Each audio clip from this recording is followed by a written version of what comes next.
Bastantes seguidores tiene Rodrigo Fuenzalida acá en este programa de la noche a la mañana en Cooperativa. Nuevamente está con nosotros, gusto de saludarte, Rodrigo, buenas noches. ¿Qué tal? Buenas noches, Claudio, buenas noches, Juan. Buenas noches, Rodrigo. Bueno, acá calentando los motores para la próxima semana. ¿Qué pasa la próxima semana viene grande para los ovnis. Hay algo importante. Hay algo muy importante. Se pasean los ovnis sobre Santiago. Sobre Santiago y descenderán en Televisión Nacional de Chile. Así que estamos ahí, claro, aparte. Así que estamos ya muy prontos a poder salir al aire con la segunda temporada de OVNI. Un proyecto que ya llevamos realizando en la productora Nueva Imagen hace varios años ya. Estamos bastante contentos con lo que fue el primer resultado del programa y creemos que vamos a tener bastante buenos resultados también en esta segunda temporada, para lo cual estamos también pensando ya en un próximo programa conversar, traer acá a los estudios a dos grandes personajes del equipo de producción, Gilberto Villarroel. El periodista. Exactamente, trabajó acá, exactamente, editor y libretista.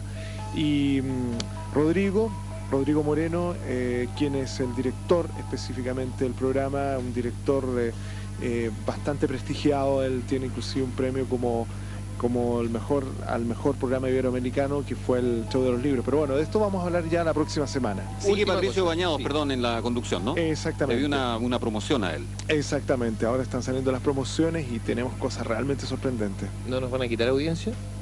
No, en absoluto. Son horarios diferentes también. Horarios diferentes. Son horarios distintos. Vamos a complementar las audiencias. Bien. ¿Qué tenemos para hoy día? Bueno, hoy día vamos a conversar sobre un tema que cada vez, cuando uno hace una revisión del tema de los ovnis, siempre, a mi entender, es el tema más fascinante. Hace un tiempo atrás enunciamos lo que significaban los llamados encuentros cercanos del tercer tipo. Hoy día vamos a hablar de los encuentros cercanos del tercer tipo, pero en función de algunos casos bastante concretos, y sobre todo nos vamos a situar en Chile, un país que es bastante conocido en función de sus experiencias ufológicas, un país que tiene también una historia escondida, una historia perdida con relación a los incidentes de alta relevancia, y vamos a hablar efectivamente un poco de lo que ocurrió al respecto, qué pasa cuando los ovnis han descendido y se han visto tripulantes. Hay que recordar que el concepto de encuentro cercano del tercer tipo viene de la clasificación del doctor Joseph Allen Hynek. Una vez conversamos sobre eso. Esto inspiró la famosa película de Steven Spielberg y también inspiró a otras producciones de corte de ficción, siempre con la idea del hombre encontrándose con otros hombres. Este concepto es un concepto que tiene un contenido filosófico altamente profundo, tiene un contenido también de una probabilidad, un cambio histórico, el día que lleguemos a contactar con alguien que sea completamente ajeno al ser humano y que piense, razone, tenga historia, tenga su propia filosofía y quizás su propia ciencia. Vamos a entrar en un periodo realmente importante, como decía el propio Carl Sagan, va a ser el momento más importante de toda la historia de la humanidad. Te quiero entender, Rodrigo, que tú manejas antecedentes de encuentros cercanos del tercer tipo que habían ocurrido en nuestro país, donde aparte, ¿no es cierto?, de presenciar este objeto volador no identificado, también se habría individualizado, por decir así, entre comillas, a los tripulantes de este objeto. ¿Es así? Exactamente. Hay distintos tipos de encuentros cercanos del tercer tipo. Están los encuentros cercanos clásicos, cuando se contempla un objeto volador no identificado y posteriormente al objeto criaturas, generalmente de carácter humanoide. El caso más clásico fue investigado por el Blue Book, el proyecto Libro Azul de la Fuerza Aérea de los Estados Unidos, y se refirió, por ejemplo, a un caso ocurrido en el año 1965 en el desierto de Sonora, en Nuevo México, el caso de León y Zamora, un policía que contempla un cuerpo como una especie de huevo bastante grande, de unos 3 metros de altura más unos 2 metros de diámetro, y dos criaturas que se encontraban, que eran como pequeños niños escarbando la tierra y sacando algún tipo de artilugios.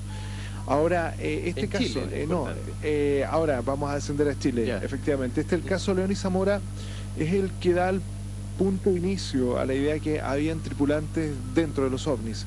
En Chile se contata también el año 1965 un caso muy interesante. Este caso fue recopilado por Manuel Sanz y Willy Wolf a mi entender, en uno de los mejores libros que se realizó en nuestro país sobre los ovnis, denominado Los Sin Nombre. Es un caso que acontece en la cuarta región. En la cuarta región hay incidentes ufológicos realmente interesantes. En este caso, Los espléndidos ahí en la cuarta región. hay casos bien interesantes que se pueden comparar inclusive a los casos de Punta Arenas. Sin embargo, Punta Arenas todavía lleva la delantera. Se trata de unos choferes de una ambulancia que van viajando en una emergencia y contemplan un objeto volador no identificado que comienza a posarse en un llano, y este cuerpo está rodeado por otros cuerpos menores. En ese instante, probablemente Foo Fighters, exactamente. Ahora, en un instante, en una de las curvas son interceptados por uno de estos ovnis, y uno de los personajes cree ver detrás de la estructura luminosa pequeñas siluetas que como que se movían detrás de ventanillas, y uno de estos personajes inclusive detienen el vehículo y uno de ellos se queda completamente dormido. Una situación que nosotros hoy día contemplamos en las características de las modernas abducciones. Ahora, en una regresión hipnótica, el copiloto, que es la persona que se queda dormida, recuerda contemplar una criatura muy próximo al vehículo, que él solamente tenía acceso a poder contemplarlo desde la perspectiva de que estaba en un ángulo de visión, era pequeño, de noche, y en un ángulo de visión que le permitió contemplar los ojos de esta criatura, que lo tenía, como se podría decir, dominado. A posterior, este caso, como bien digo, que es un caso completamente atípico de lo que era la casuística en los 60, comienza este tipo de patrón de comportamiento a repetirse. Este patrón de comportamiento lo encontramos en la década de los 80, en la década de los 70, hasta arribar a los 90. Quizá uno de los casos que me ha tocado investigar más interesante, encuentros cercanos también con humanoides, el caso del matrimonio Munizaga, que en el año 1983 se encuentran viajando hacia Viña del Mar, se encuentran por la carretera que conduce a Casablanca con dos sujetos que ellos me describen que iban en medio de la noche, en medio de la oscuridad, y en un instante contemplan dos criaturas que se veían como, pensaron que eran dos jinetes con sus respectivos caballos. Esto aquí en la ruta 68. Exacto, a 2:30 de la mañana más o menos fue el encuentro. Y ellos se dan cuenta que estos dos jinetes no salían de la carretera, sino eran dos figuras altas, descienden la velocidad del vehículo y encienden los focos, es decir, colocan las luces altas. Cambio de luces. Y se dan cuenta que eran dos criaturas de más de 2 metros, 2 metros y medio, de un pelo blanco, ojos enormes, con una especie de túnica, y esta túnica era como bien celestial, me decían que era como una película de Hollywood. Y lo curioso es que tenían dos hombreras y unas especies de circuitos electrónicos que salían desde los cuellos, y no tenían emociones. ¿Cómo discriminan ellos sí, que no por el tenían hecho de que no se le veía emoción? Es decir, eran rostros sin emociones. Tú te das cuenta cuando hay un rostro que expele emociones, Impávidos. es decir, impávidos. ¿Y ¿Cuánto reaccionaban a los ¿Cuánto tiempo fue esto? Ellos fueron por lo menos cerca de 3 minutos. Al instante que no se querían retirar, el chofer disminuyó la velocidad y inclusive discriminan, a pesar de todo el terror, discriminan que había un ser que era como más fino que el otro, de rostros medios rojizos inclusive, y un ser era como feminoide. Dicen que ellos les dieron la impresión que tenía rasgos más finos. Ahora este ser feminoide se coloca en un instante en la ventana de la copiloto, así mirando, me dice la señora Munizaga me dice que en un minuto ve en la ventana así el rostro con los ojos enormes y no pestañaban, y esta señora se coloca en posición fetal, así le vino un terror. Y don Juan dice en ese minuto que lo primero que se le pasa por la cabeza, ¿por qué miércoles no habré traído el revólver? ¿No? Después uno de estos seres se hace a un lado, ellos aceleran, esta señora se da vuelta y ve que la otra criatura levantaba el brazo y le hacía unos gestos como mecánicos con la mano, como un robot. Claro, como un robot, como para que se devolvieran. Ahora, lo interesante... Ya se devolvieron. Yo tengo preguntas antes que sigas con el desarrollo. Exacto. Comenzaste tú haciendo un recuento de lo que ocurrió en el año 1965, hiciste una progresión hasta 1983. ¿De qué manera discriminan ustedes los investigadores un relato que puede estar contaminado o que puede tener mucho de ficción? Mira, es bastante hoy día simple hacerlo. Te digo, esto lo conversábamos un poco con Jacques Jean Velasco del Centro de Estudios Espaciales de Francia, del CEPRA, y no se necesita tanto psiquiatra, tanto psicólogo cuando son testigos múltiples. Es la forma de realizar una buena entrevista y una buena encuesta.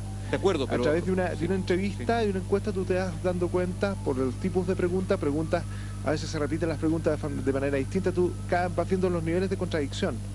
Y los Pero aquí niveles, hay dos testigos nomás, hay Rodrigo. dos testigos, exactamente, y dos testigos con una composición psicológica completamente distinta el uno del otro. ¿Qué edad tienen ellos? Ellos en este minuto deben tener 60, 65 y 60 años respectivamente. En aquel tiempo tenían 40 y tantos años y son dos personas muy respetables que tienen sus respectivos trabajos y personas que no ganaban absolutamente nada con inventar un relato de este tipo. Todo lo contrario, se les entrevistó completamente separados. Ellos ni siquiera le daban atribución de alienígenas a este encuentro. Ojo, es un caso típico de los reportes de encuentros cercanos del tercer tipo de alta relevancia, la cual la persona no le da atribución, sino el cúmulo de los datos nos permite perfectamente identificar que esa tipología, ese tipo de encuentros lo encontramos en Canadá, lo encontramos en Brasil, lo encontramos en Australia, lo encontramos también en Noruega. Exactamente el mismo tipo de reporte, el mismo tipo de criatura, es decir, criaturas muy grandes, con trajes que irradian algún tipo de energía de origen probablemente desconocido, es decir, decían que de los trajes salía prácticamente luz, circuitos electrónicos, una morfología del rostro que es aparentemente humana, pero con los ojos el doble de lo normal, y sobre todo el comportamiento, que es un comportamiento que a posterior lo encontramos en otros casos de encuentros cercanos, sobre todo los tratados de Ballester Olmos. Ahora, este tipo de encuentros viene acompañado de una historiografía, porque a posterior nos llega otro reporte del mismo sector, de otro matrimonio que tiene un encuentro similar. En 2 meses a posterior de este primer encuentro, estos dos matrimonios tampoco se conocían. Estos reportes me llegaron al año 1986. Y en esta otra situación, los alienígenas fueron un poco más prevenidos, porque acá uno de los seres levantó la mano y el vehículo se detuvo completamente, a diferencia de la primera instancia. Es decir, hubo un efecto de tipo electromagnético que detiene el vehículo y la otra criatura comienza a dar vueltas alrededor del auto, como examinándolo en un comportamiento que para nosotros es tremendamente absurdo. Posteriormente retira la mano y el vehículo queda en perfectas condiciones y se retira. Este tipo de encuentros, que para algunos también se denominan encuentros cero, han sido ampliamente investigados por el doctor Leo Sprinkle. Leo Sprinkle plantea que a partir de las tipologías de humanoides uno puede un poco quizás procesar el comportamiento que estas criaturas también tienen. Quizás uno de los casos que también rectifica esta historia es uno de los casos más polémicos, yo creo que está en este minuto, acontece en el año 1998 y sobre los cielos de Maipú. Ese es el que me contaste. Exacto. Es increíble. Rodrigo Fuenzalida siempre nos deja asombrados acá en el Trasnoche Cooperativa. ¿Qué pasó en 1998? En 1998, bueno, a posterior de haber expuesto dentro del Buenos Días a Todo un programa sobre encuentros cercanos, una persona se dirige efectivamente a comunicarme que ese fin de semana, anterior al programa, él está con su familia y de repente contemplan el descenso de unos paracaidistas de cerca, yo vi el video, sí. de cerca de siete figuras descendiendo Estaba sobre... la FIDAE, entiendo, ¿no? No, estaban los acróbatas. Creo que algo hubo ahí. No. Parece que estaba FIDAE en ese minuto. Sí, parece que estaba FIDAE.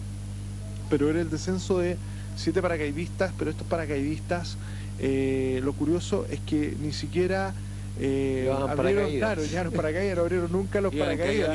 Iban en caída libre y de repente van descendiendo y se detienen y después todos en un conjunto se van volando hacia el sector costero. Y ahora cada uno de esos paracaidistas era bastante grande, más o menos corroborando las las relaciones que hay en las descripciones de humanoides, eran cada uno por lo menos debe medir cerca de 3 metros. Esto fue, perdón Juan, esto fue a plena luz del día, pero yo no recuerdo tanto el detalle de que regresan. Yo sí recuerdo unos cuerpos que van como en caída libre, sin paracaídas y están en un ángulo distinto. Claro, pero no recuerdo la otra parte. No, ese es el testimonio de las personas que se encontraban en ese minuto, porque se levantó una encuesta y los testigos señalan que les llamó la atención que no caían nunca, sino que en un minuto todos estos seres se flotan y se van en dirección hacia la costa. Ahora, nosotros nos tocó analizar el video, pudimos ampliar las imágenes de video y cada uno de estos cuerpos nos llamó la atención, porque estas formas enormes, al medio de estas formas había pequeñas esferas que acompañaban el vuelo de estos, no sé cómo decirlo. Claro, estas entidades, estos seres, lo que sea.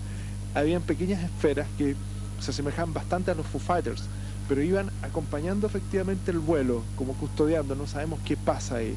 Ahora, yo digo que es uno de los casos más interesantes que se ha gestado en nuestro país, que nos tiene a todos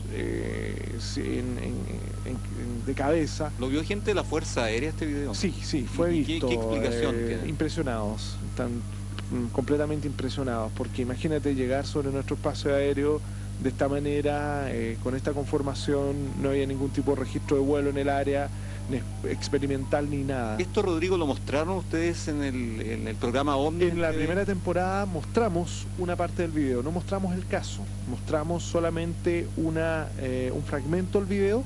Este video yo lo proporcioné al Comité de Estudio de Fenómenos Aeroanómalos. Nuestros amigos del comité quedaron también con la ala pasada. Hasta este minuto ellos tampoco pueden explicarlo, es uno de los casos que no tienen resuelto. Nosotros hemos mantenido varias hipótesis alternativas para intentar explicar esto. Por ejemplo, mira, hipótesis tan increíbles como bolsas con algún tipo de aire que están siendo sostenidas con terrones, porque en el sector efectivamente de Pudahuel hay chicos que lanzan bolsas de estas de basura, les colocan terrones y aprovechan las corrientes y se empiezan a elevar y te pueden dar una figura extraña. Fue una hipótesis planteada en la Universidad de Santiago. Lamentablemente para la hipótesis, las esferas que van contrapesando las bolsas acá aparecen al lado de los cuerpos. ¿Me entiendes? Aparecen en ángulos que es bastante difícil que... Es decir, aparecen yendo en contra de la gravedad. Aparecen las bolsas con las esferas con algún tipo de sistema de propulsión que las mantiene en el aire. Esa sería una hipótesis. Una hipótesis. Algún tipo de arma, algún tipo de experimento de origen militar, sí, que hay que validar eso. Me dicen que es bastante improbable, sobre todo porque es un sector urbano. Y los experimentos militares, nadie se arriesga a que de repente el experimento no resulte y caigan los pedazos sobre las casas, ¿me entiendes? Por más que estén muy seguros, están en un sector urbano con miles de personas y se están exponiendo a una hora que había mucha gente, porque esto fue tipo 7 de la tarde en pleno verano. La otra hipótesis que manejamos, efectivamente la hipótesis de algún tipo de evento que se hayan construido, este tipo de artilugio. No recibimos ningún reporte de eventos que por lo menos hubiesen construido globos especiales, eran cuerpos también opacos. La pregunta del millón, ¿con qué hipótesis te quedas tú? Ay. No, pero claro, si entremos al área chica, don Rodrigo, mucha fila. Ya, que es un arma... No, se me vaya... No, es una... Bueno, tiene características ufológicas el fenómeno. Tiene características ufológicas, ya que me encuentro con que ya el año 1997, un año antes, en pleno centro sur de Santiago, Gran Avenida, el día 13 de febrero, recibimos un reporte de una dueña de casa aterrada, que esa misma noche ella va a dormir, un año antes, ojo, se iba a dormir con su hija y contempla en la noche una especie de chirrido, un sonido como eléctrico, mira hacia el muro y aparece una criatura que lo describe efectivamente, un ser con una especie de escafandra o una especie de mochila y algo que salía como especie de tubos conectados hacia atrás y con un comportamiento robótico. ¿Cómo aparece por la pared? Aparece ahí, se materializa en el dormitorio. ¿En el dormitorio? Se materializa. A ver, ya. A ver. Esperen, un momento, dejen terminar el relato. Ya. Esta señora lo primero que hace es que se da cuenta de esta situación absurda, toma su guagua, la toma porque en una situación lógica, una madre protegiendo a su hija, porque me decía que la criatura esta miraba a la hija, miraba como que estaba como desubicado en el lugar. Y de repente se escucha este chirrido de nuevo y la criatura desaparece, se desmaterializa y queda un halo, según ella, que duró 5 minutos en la pared. ¿Quién más vio? Lo vio ella sola. Su marido trabaja de noche. Ahora, los peritajes que hicimos con relación a ella, es una persona normal, no tiene ningún tipo de patologías, todo lo contrario, se generó en ella un problema enorme porque a la noche siguiente no volvió a su departamento, sino que sencillamente se devolvió a la casa de sus padres, inclusive, ojo, le dejó tal estado de neurosis que dormía a los pies de la cama de sus padres. Ahora, tú comprenderás, Rodrigo, que bueno, nosotros contamos con tu participación porque es una persona Exacto. que de repente marca mucha distancia con el fenómeno ovni. Exacto. Y es natural que nosotros de repente Dudemos. Bueno, claro, Hay que o sea, dudar. son hechos tan extraordinarios que no Hay es que decir, dudar. ya No, listo, hay es que así. dudar. Estos hechos efectivamente Porque uno también se ha conversa comprobado, sobre perdón, ellos. fraude en esto. Sí, pero Se ha yo comprobado invento. estoy hablando del recibo que es, a mi entender, auténtico. Los fraudes generalmente estaríamos programas y programas hablando de anécdotas. Pero lo más increíble es que este reporte en paralelo se da en Italia, efectivamente 2 meses después, un reporte similar que me fue entregado por Mauricio Ayata y por Roberto Pinotti, un colega sociólogo italiano, quien es uno de los principales incentivadores de que las investigaciones oficiales hoy día tengan un nexo entre los distintos países, tanto Ya está Chile, sonando el celular de don Rodrigo. nuevamente de los auditores, Chile y otros países tengan alguna posición en común, que tengan investigaciones oficiales. Bueno, Roberto Pinotti efectivamente en un excelente artículo en la revista Noticiero UFO y en el Foro Mundial de Ufología expone casos acontecidos en el mes de julio en Italia, donde este mismo personaje que nosotros encontramos acá en Gran Avenida prácticamente estuvo asustando a una ¿cómo se llama? ¿Localidad? No es localidad, a un conjunto, a un condominio, un condominio italiano. Ay, se le aparecía a todas las casas. Apareció volando al medio de la calle a las 2 de la mañana, atravesando prácticamente 50 metros de calle hasta desmaterializarse. Y la figura que se describe es exactamente lo mismo que contemplamos acá. Los retratos, ni que esta señora hubiese viajado a Italia a contar el relato. Bueno, con Rodrigo Fuenzalida las madrugadas siempre son muy entretenidas, el tiempo, pero pasa extremadamente rápido. Nosotros, Rodrigo, que tenemos esta madrugada un regalo a los auditores. Nos han llamado, nos han enviado emails para que de alguna medida podamos repetir esa entrevista que tuvimos con Ernesto de la Fuente hace un par de semanas. Perfecto. Bueno, la producción acá, Juan Droguet, lo conversamos y lo vamos a incluir en nuestra programación hoy día. Exactamente. En un rato más. A las 2 de la mañana.